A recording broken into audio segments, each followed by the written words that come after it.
Córdoba ha crecido desde su fundación a nuestros días a partir de un núcleo original hoy integrado en la ciudad.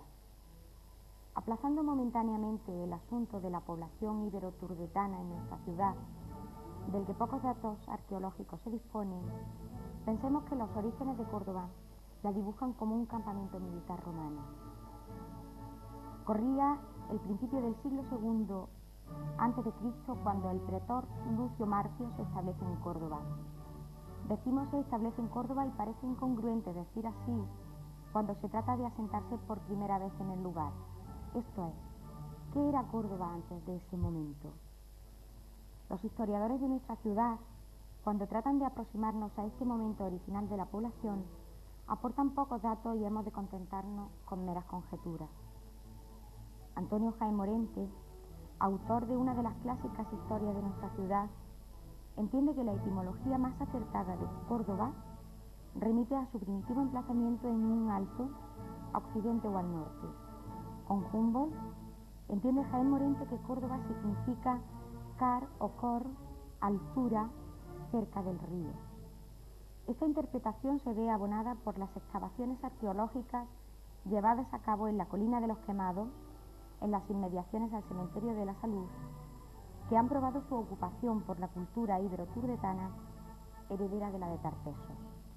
En todo caso, sabemos que aquel asentamiento militar romano se hizo en las proximidades al poblamiento íbero existente a su llegada.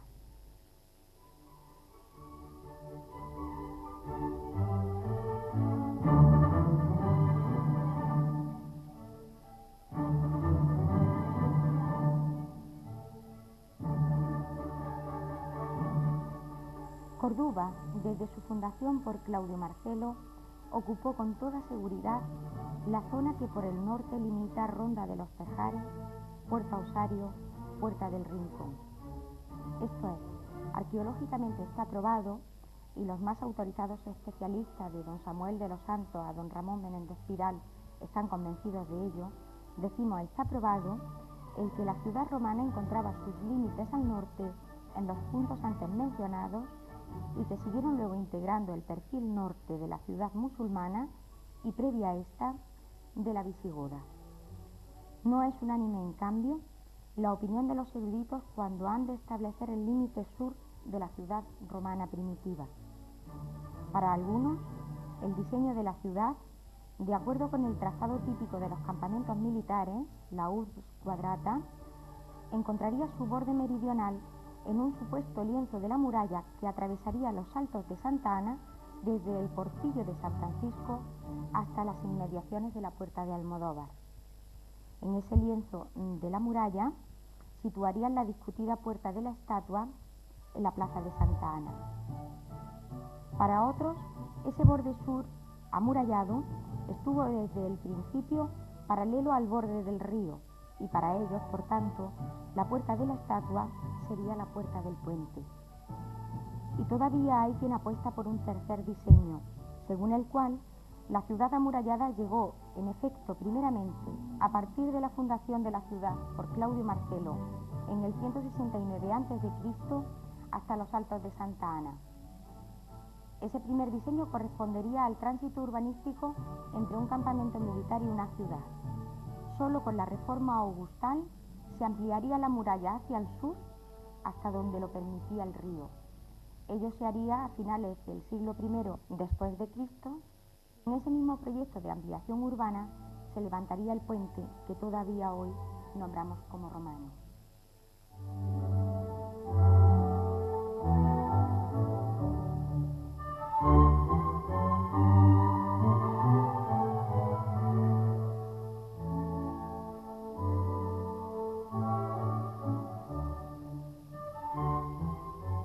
Nos interesa sobremanera, ahora que comenzamos nuestra singladura, intentar conocer cómo fue ocurriendo el crecimiento de la ciudad, porque en ello ha ido históricamente la prolongación de sus murallas.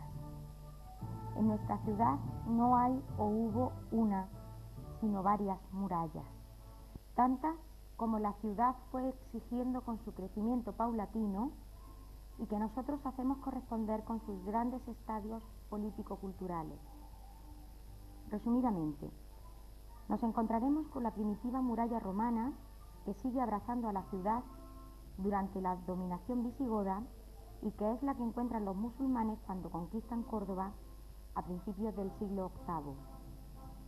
La ampliación de la ciudad, llevada a cabo a partir de entonces por la parte oriental, esto es, el nacimiento de la jerarquía, hizo necesario el trazado de un extenso perímetro de muralla que bordeara los nuevos terrenos ganados al campo para la ciudad.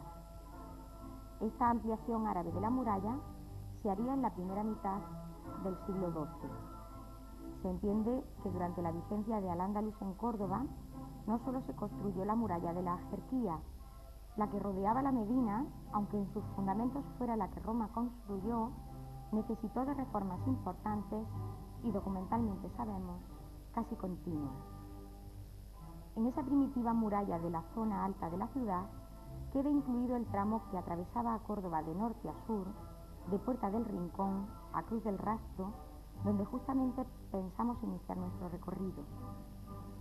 Una última ampliación, o si se quiere, la tercera de las murallas, es la que circunscribe desde el siglo XIV el barrio del Alcázar Viejo, construida, tal como las demás, por imperativos de una ciudad en crecimiento que había de ser protegida.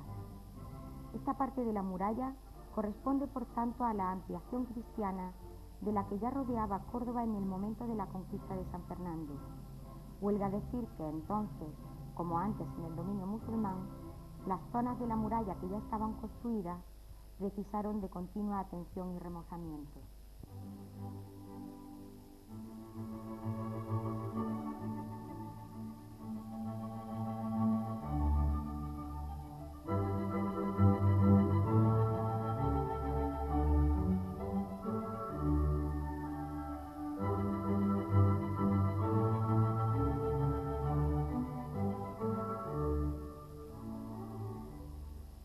A las descripciones históricas de la muralla se suman los hallazgos arqueológicos en la tarea de precisar qué partes de ella fueron levantadas en cada momento. En efecto, los materiales y la disposición de los mismos variaron en cada ampliación. La muralla romana se construyó con sillares de piedra de volumen mayor a 1 metro cúbico. Sus arranques permanecen hoy a 6 metros de profundidad bajo nuestras pisadas. Los lienzos que se construyeron en época califal son también de piedra, como corresponde a la opulencia del gobierno de la ciudad. Los sillares tienen un tamaño algo menor a los usados por Roma, 0,90 por 0,50 por 0,40, algo más pequeños aún en la época de Almanzor, y estaban dispuestos a soga y tizón. Para algunos, el tramo de muralla que se levanta en la actual calle de Cairuán es el único que subsiste de tal etapa califal. A partir de la caída del califato en el 1031, durante el gobierno almorávide de nuestra ciudad, la riqueza que caracterizó anteriores épocas fue declinando en todos los sentidos. El almorávide, fanático, fervoroso defensor del purismo religioso, se convierte en perseguidor de las minorías que hasta entonces habían habitado por derecho esta ciudad. Cristianos, judíos y hasta los árabes que profesaran heterodoxamente su fe en el Islam fueron perseguidos. Esta pobreza que llamamos intolerancia también encontró su expresión en el aspecto de la ciudad. Ya no se construye o se rehabilita la muralla con bloques de piedra, sino que se utiliza para ello material deleznable, mezcla de cal, arena y cantos rodados, el ladrillo cuando más, como el utilizado en el lienzo que discurre por el mar Rubial.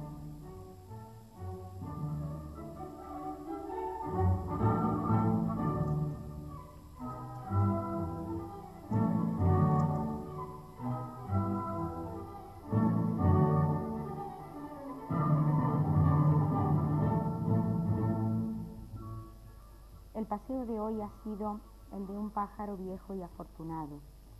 Ha visto nacer y crecer la muralla desde su lugar de privilegio en solo unos minutos.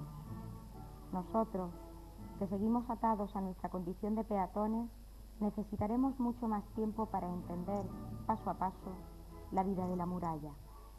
Sentémonos ahora frente al río, que no es mal sitio para recobrar el aliento hasta nuestro próximo paseo, que de aquí partirá. cuesta arriba, camino de la antigua puerta de pescadería.